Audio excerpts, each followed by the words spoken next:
நாங்கள் அவ்வப்போது கூட்ட நடத்துவதற்கு நிதிக்கு தள்ளாடும் போதெல்லாம் தாங்கி பிடித்த பெருந்தகை அதான் அண்டை அயலானுக்கும் அன்பு காட்டுங்கள் என்று நபிகள் நாயகம் சொன்ன வழியின் 6 மாதம் 1 வருஷம் உடுத்தி தூர போடுகிற உடைக்கே அவள் அக்கறை கொடுக்கிற நாம் 5 ஆண்டு காலம் நம் வாழ்வின் எதிர்காலத்தை தீர்மானிக்கிற தலைவர்களை தேடுவதில் நபிகள் நாயகம் ஸல்லல்லாஹு அலைஹி வஸல்லம் அவர்கள் நீ இந்த பூமிக்கு வந்திருக்கிற ஒரு வழி போக்கன், ஒரு அயலான், அந்த நேரம் தவற விடாமல் தொழுகைக்கு அனுப்பிய நீங்கள் உங்களுக்கு ரொம்ப நன்றி. நீங்கள் யார்? என்னை இவ்வளவு அக்கறையோடு எழுப்பி அனுப்பினீர்களே, நீங்கள் யார் என்று கேட்டார். நான் தான் சாத்தான்.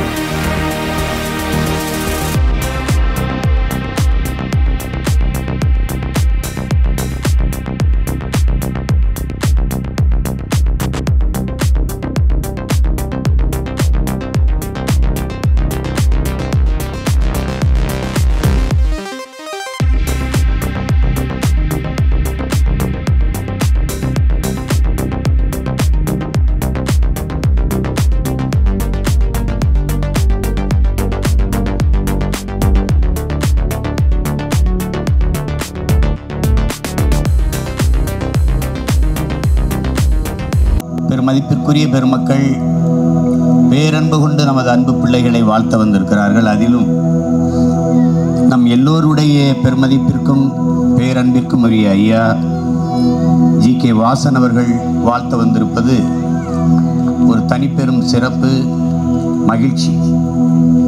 அவையில் நிறைந்து அமர்ந்திருக்கிற பெருமக்கள் அனைவருக்கும் என்னுடைய நன்றியும் வணக்கமும். மணமகனினுடைய தந்தையாக இருக்கிற என் அன்பு சகோதரர் ஃபெரோஸ் அவர்கள், என்னுடைய தம்பிகள் ராஜன், மைக்கேல் இருவரும் ஒரு நாள் அலைத்தொடர்பில் எனக்கு வந்து, நாங்கள் அப்போ கூட்டம் நடத்துவதற்கெல்லாம் ரொம்ப நிதிக்கு ரொம்ப சிரமப்படுவோம், பொருளாதார சிக்கல் இருக்கும். அந்த நேரத்தில் இந்த மாதிரி ஃபெரோஸ்னு ஒருவர் நமக்கு நிதி கொடுக்க தயாராக இருக்கார், நீங்கள் ஒரு வார்த்தை அவர்கிட்ட பேசுங்க அன்பா அப்படின்னு சொல்லி அலைத்தொடர்பில் எனக்கு அறிமுகப்படுத்தி வச்ச என் அன்பு உறவு தான் இந்த ஃபெரோஸ் அவர்கள். நாங்கள் அவ்வப்போது கூட்ட நடத்துவதற்கு நிதிக்கு தள்ளாடும் போதெல்லாம் தாங்கி பிடித்த பெருந்தகை என்னுடைய அன்பு சகோதரர் ஃபெரோஸ் அவர்கள். அவருடைய மகன் என்பது தெரியாது, என்னுடைய தம்பி சமுத்திரக்கனியுடன் நடித்து என் அன்பு இளவல் ஹுமாயூன் அவரெல்லாம் தயாரித்து ஒரு சாட்டை என்கிற படத்தை நான் பார்த்தேன். அதில் நடிச்சிருந்தாங்க. அதில் அந்த படத்தில் ரொம்ப அசாத்திய நடிப்பாற்றலை வெளிப்படுத்திய ஒரு இளைய பிள்ளை நம்முடைய அஜ்மல் அவர்கள். அதுக்கப்புறம் ஒரு நாள் மதுரையில் உணவு இருந்துக்கிட்டு இருக்கும்போது எதிர்பாராமல் 2 பேரும் சந்திச்சுக்கிட்டோம். அப்படி ஒவ்வொரு சந்திப்புலையும் எங்கள் உறவின் நெருக்கம் பெருகிக்கொண்டே போனது. அது காரணம் இருவருக்கும் ஒரே நோக்கம்தான், தன்னை போல எல்லோரும் வாழ வேண்டும், மகிழ்வோடு இருக்க வேண்டும் என்பதுதான்.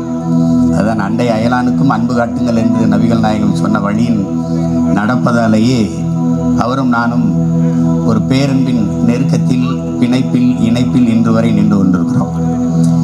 இன்றைக்கு ஒரு மகிழ்வான நிகழ்விலே நாம் எல்லோரும் ஒன்று கூடியிருப்பது ரொம்ப மகிழ்ச்சியாக இருக்குது. ஆனால் சில செய்திகளை நாம் பரிமாறிக்கொள்ள வேண்டியிருக்கிறது. ஏன்னா தேர்தல் நேரம், இது கூட பேசலைன்னா ஒன்றும் பயன் இல்லை. இங்கே தேர்தல் என்பது ஒவ்வொரு தடவையும் ஒரு சடங்கு போல் பார்க்கப்படுது. ஒரு 5 வருஷத்துக்கு ஒரு தடவை வரிசையில் நின்று வாக்கு செலுத்திட்டு போகிறது அப்படின்னு அப்படி இருக்குது.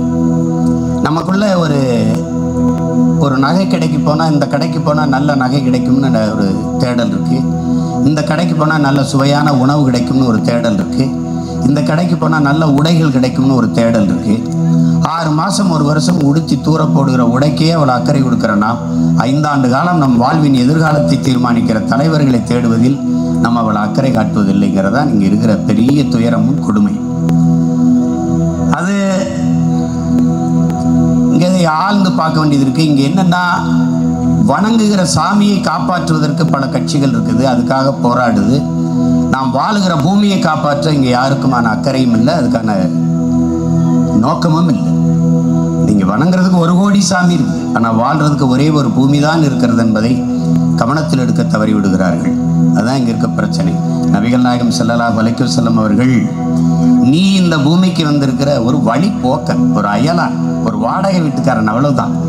நீ உன் வழிபோக்கன். உன் பயணத்தை முடித்துக்கொண்டு நீ பத்திரமா சென்று, வேற ஒருத்தனுடைய பூமி இது. இந்த பூமி உனக்கானது இல்லை. நீ மட்டுமே வாழ்ந்து தீர்த்து விட்டு போறதுக்கு இது உனக்கு உன்னுடைய உடைமை இல்லை. வழி வழியே வருகிற உன் சந்ததியோடது. நீ ஒரு வாடகை வீட்டுக்காரன். வீட்டை காலி பண்ணி கொடுக்கும்போது வீட்டின் உரிமையாளனத்தில் எப்படி பத்திரமா ஒப்படைச்சிட்டு போவியோ அப்படி ஒப்படைச்சிட்டு போகும். அதை விட்டுட்டு நீயே வாழ்ந்து தீர்த்து விடுவதற்கு இது உனக்கான உடைமை இல்லை.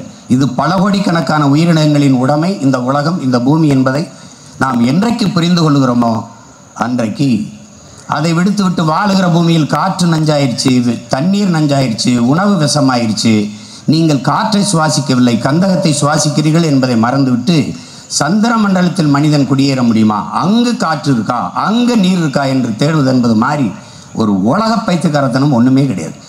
இருக்கிற இந்த நிலத்தில் இருக்கிற நீரை, இந்த நிலத்தில் இருக்கிற காற்றை, அதை தூய்மையாக வைத்து கொள்ளாமல் வெவ்வேறு கண்டங்களை கிரகங்களை நோக்கி படையெடுப்பது தேடுவது என்பது ஒரு சுத்த அறிவிழந்த தனம். அதை நம்ம புரிஞ்சுக்கணும். இந்த சூழலில் என் அன்பு மக்கள், என் அருமை உறவுகள், இனியேனும் நமக்குள் ஒரு விழிப்புணர்வு தேவைப்படுது. விழிப்புணர்வே விடுதலையின் முதல் படி. அதை நீங்கள் புரிந்து கொள்ளுங்கள். மாமேதை மார்க்ஸ் சொன்னது போல இது தனி ஒரு மனிதனுக்கோ ஒரு அரசுக்கோ ஒரு அரசாங்கத்திற்கோ உடமையானது இல்லை. இது நீங்கள் வாழ்கிற பூமியை இன்னும் செழுமைப்படுத்தி, இன்னும் வளமைப்படுத்தி வருங்கால சந்ததிக்கு ஒப்படைச்சிட்டு போக வேண்டிய பொறுப்பும் கடமையும் நமக்கு கையளிக்கப்பட்டிருக்குது. நம்ம தாத்தா கோடி கோடியாக பணத்தை சேர்த்து வங்கியில் வைக்கல, விலை உயர்ந்த கார்களை வாங்கி வைக்கல, மாளிகை கட்டி வைக்கல. ஆனால் மலை மலையாக இருந்தது, அருவி அருவியாக இருந்தது, ஆறு ஆறாக இருந்தது, காடுகள் அப்படியே இருந்தது. ஆனால் இப்போ அப்படி இருக்குதா என்பதை ஒரு முறை நீங்கள் கேள்வி எழுப்பி பார்க்க வேண்டும். உங்கள் முன்னால் தண்ணீர் போத்தல்கள் இருக்கிறது, ஆனால் நம் தாத்தாவுக்கு முன்னால் அது இல்லை என்பதை நீங்கள் புரிந்து கொள்ளணும். தண்ணீர் மனித தேவை மட்டுமா, உலக உயிர்களின் உயிர் தேவையா என்பதை ஒவ்வொரு மானுடனும் சிந்திச்சு பார்க்கணும். நமக்கு தாகம் போத்தல் இருக்குது, கடையில் வாங்கி குடிக்கிறோம். காக்கையும் கொக்கும் சிட்டும் குருவியும் யானையும் பூனையும் நாயும் நரியும் பாம்பும் எலியும் என்ன செய்யும் என்பதை நாம் சிந்தித்து பார்க்க தவறுகிறோம். இங்கே தான் அடிப்படையில் பிழை இருக்குது. அரசியல் என்பது அனைத்து உயிர்களுக்குமான தேவையும் அதை நிறைவு செய்யும் சேவையும் தான் என்பதை என்று உணர்கிறோமோ அன்று இந்த நாடு மக்களும் நலமாக வாழ முடியும். இறந்த பிறகு நீங்கள் தேடி சென்று சொர்க்கத்தை அடைய வேண்டியதில்லை. இருக்கிற பூமியவே, வாழுகிற பூமியவே நாம் சொர்க்கமாக மாற்ற முடியும் என்பதை அறிவார்ந்த தமிழ் மக்களின் அன்பு சொந்தங்கள் புரிந்து கொண்டு இந்த தேர்தலையாவது வெறும் தேர்தலாக இல்லாமல் ஒரு மாறுதலுக்கான களமாக நீங்கள் கையாளுவீர்கள், அதை செயல்படுவீர்கள் என்று நான் நம்புகிறேன். இங்கே மதிப்புமிக்க தலைவர் பெருமக்கள் வந்திருக்கிறார்கள். மணமக்களுக்கு நான் சொல்ல ஒன்றுதான். உங்களுக்கு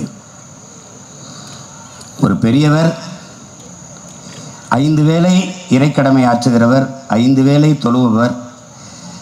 அவர் அதிகாலை தொழுகையை தவற விடுகிறார். அந்த நேரத்தில் ஒருவர் அவரை தட்டி எழுப்புகிறார். அதிகாலை தொழுகைக்கு நேரமாகிவிட்டது, எழுந்திரு எழுந்திரு என்று தட்டி தட்டி எழுப்புகிறார். அவர் மறுபடியும் உடல் சோர்வில் உழைத்த களைப்பில் உறங்கி விடுகிறார்.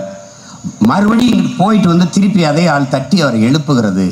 தயவு செய்து எழுந்திருங்கள், அதிகாலை தொழுகைக்கு நேரமாகுது, எழுந்திருங்கள் எழுந்திருங்கள் என்று தட்டி தட்டி எழுப்புது. அவர் பதறி போய் எழுந்து ஓடிப்போய் கைகால் முகம் கழுவி தொழுகைக்கு போய் தொழுகை முடித்துவிட்டு தேடுகிறார். தன்னை எழுப்பிவிட்ட அந்த ஆள் யார் என்று அந்த ஓரத்தில் நின்று கொண்டிருக்கிறார்.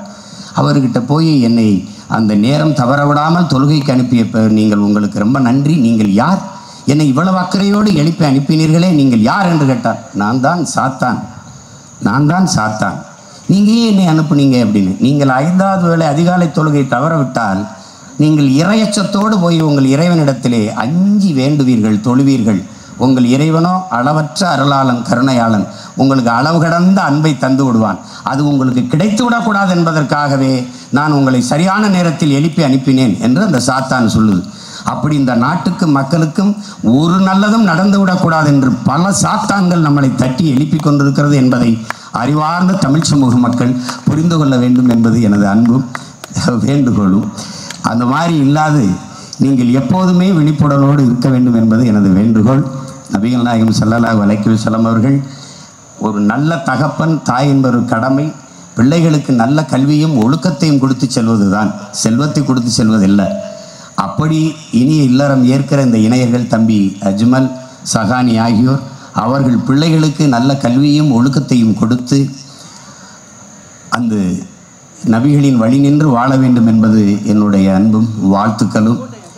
எல்லா நலமும் வளமும் பெற்று நீண்ட நாட்கள் நிறைவுடன் இந்த மணமக்கள் வாழ நிறைந்த மனதுடன் வாழ்த்துகிறேன். வாழ்க மணமக்கள், வாழ்க மணமக்கள், வாழ்க மணமக்கள். நன்றி, வணக்கம்.